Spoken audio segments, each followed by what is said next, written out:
आप यही कह रहे हैं ना कि हिंदुओं को एकजुट रहना चाहिए। देखिए मैं ये कहता हूं, देखिए अगर आपके हिंदू होने से अगर मेरे जीवन में उत्पीड़न होता है तो ऐसे हिंदू धर्म को मैं कैसे मानूं? तिवारी जी जवाब दीजिए। सतीश जी ने जो बात कही, मैं पहले जिस पर इनकी टिप्पणी है और भदौरिया जी के पार्टी के स्वामी प्रसाद जी की जो टिप्पणी है, वो ढोल गंवार शूद्र पशु नारी सकल ताड़ना के अधिकारी। शूद्र से इनको कोई दिक्कत नहीं, नारी से कोई दिक्कत नहीं, ढोल से कोई दिक्कत नहीं है, पशु से कोई दिक्कत नहीं है, दिक्कत इनको ताड़ना से है। जो वहां ताड़ना क्यों लिखा हुआ है, ताड़ना का मतलब पीटना समझते हैं। पूरी की पूरी रामचरितमानस अवधि में लिखी गई है और अवधि में आप खोज लीजिए, गूगल आपके पास है। अवधि में ताड़ने का मतलब पीटना नहीं है। अवधि में ताड़ने का मतलब है पहचानना, परखना, देखरेख। ये तीन शब्द अवधि में हैं। तो तुलसीदास ने अवधि भाषा में लिखा और पहचानने की बात की, परखने की बात की, देखरेख की बात की। अगर मुझे समस्या है, मुझे नहीं आती कोई भाषा, तो इस प्रकार की टिप्पणी करने का मुझे कोई अधिकार नहीं है। देखो, भाषा के परिवर्तन से समस्या कितनी पैदा हो जाती है।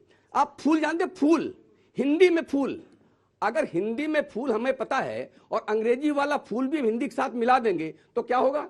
हम किसी को फूल कहेंगे तो फूल बहुत बढ़िया पुष्प की बात कर रहा है, लेकिन अंग्रेजी का फूल कह देंगे तो मूर्ख होता है ना।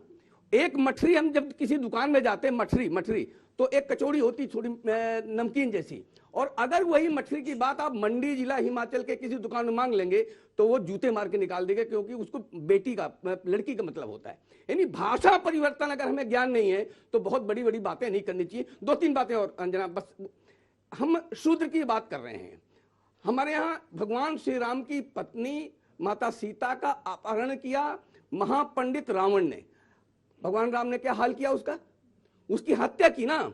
लेकिन उन्हीं सीता को जब वो राजा हो गए तो उनकी प्रजा का एक शूद्र, उसने एक लांछन लगाया। भगवान राम ने सीता को जिस आश्रम में पहुंचाया वो महर्षि वाल्मीकि थे, उनके आश्रम में रखा, अपने बच्चों की सेवा शुश्रूषा के लिए रखा है। यानी इतना विश्वास रावण पर नहीं था, पंडित था, वो वाल्मीकि पर था। मैं कहता हूं जो विमर्श खड़ा किया गया है, स्वामी प्रसाद मौर्य ने जो विमर्श खड़ा किया है, वो देश को तोड़ने के लिए खड़ा किया है। और सीधे सीधे आप देख सकते हैं तीन चीजें एक साथ घूम रही हैं। बीबीसी का डॉक्यूमेंट्री, धीरेन्द्र शास्त्री के ऊपर आक्रमण, और चंद्रशेखर और स्वामी प्रसाद मौर्य का रामचरितमानस पर टिप्पणी। ये देश को तोड़ने का एक षड्यंत्र है और समाज के अंतर्निहित जो हिंदू संगठन है, उसकी शक्ति है, उसके तोड़ने का काम हो रहा है। और मैं कहता हूं सतीश जी, अगर हमें लगता है बहुत अच्छी बात है, एक लाइन और बोलूंगा, अनुसूचित जाति के लोगों को आरक्षण मिलता है इसलिए ताकि वो समाज के साथ सरपट भाग चलें। हम एक आवाज उठा रहे हैं कि जो धर्मांतरित हो गए हैं अनुसूचित जाति के लोग, उनको ये आरक्षण का लाभ नहीं मिलना चाहिए। सतीश जी हमारे साथ हैं कि नहीं? सतीश जी देखिए, जवाब भी देना चाहिए, छोटा छोटा, फिर मैं प्रश्न लूंगी। बिल्कुल बिल्कुल बिल्कुल। देखिए हाँ। एक बात मैं जरूर कहूंगा, जहां तक अर्थ और अनर्थ की बात है, भारत की अलग अलग भाषाओं में भारत के अंदर 350 रामायण है।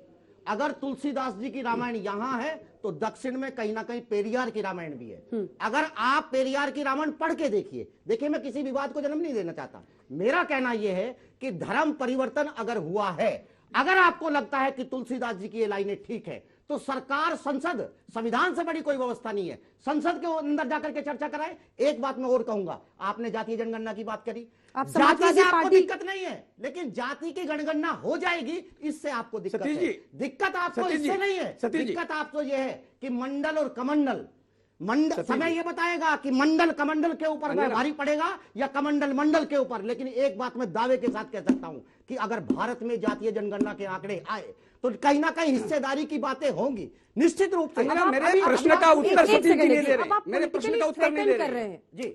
अब आप पॉलिटिकली थ्रेटन कर रहे हैं, आप राजनीतिक रूप से डरा रहे हैं ना। आप कह रहे हैं कि कमंडल पर मंडल भारी होगा। ये कमंडल और मंडल दोनों ही राजनीतिक हथियार बने इस देश में। जात ढोता हूं, मेरे गले में जात है, एक वो लोग हैं कि जो जाति की तख्ती गले में डाल करके जातिवाद के खिलाफ डोलते हैं, एक मैं हूं कि जो जातिवाद की वजह से कहीं ना कहीं त्रस्त होता हूं। मुझे ऐसा लगता है कि अब जातीय जनगणना होनी चाहिए। अगर पिछड़े अपनी जाति को जानेंगे, इसमें किसी को क्या दिक्कत हो सकती है? निश्चित रूप से कहीं ना कहीं हिस्सेदारी की लड़ाई लड़ी जाएगी। छोटा सा जवाब। मैं बिल्कुल, हमने मायावती जी के पैर, सभी वर्गों के लोगों ने मायावती के पैर छुए, ये हमने देखा है। रामविलास पासवान के सभी वर्गों के लोग पैर छूते हैं, ये हमने देखा है, क्योंकि उन्होंने सामाजिक आर्थिक दृष्टि से अपना समुन्नत हुए। हम कहते हैं जिस समाज को समुन्नत करने के लिए उनको आरक्षण दिया गया, उसका 80% हिस्सा धर्मांतरित जो हो जाते हैं, जो मुसलमान बन जाते हैं, ईसाई बन जाते हैं, वो उसका उपयोग कर रहे हैं। हम कहते हैं जो अनुसूचित जाति के लोग हैं, पूरा का पूरा आरक्षण का लाभ उनको मिलना चाहिए, ताकि वो समुन्नत हो और ये सारा समाज उनके पीछे चले। अगर आप इस तरफ आएंगे, कुछ प्रश्न उसका उत्तर आपने नहीं दिया।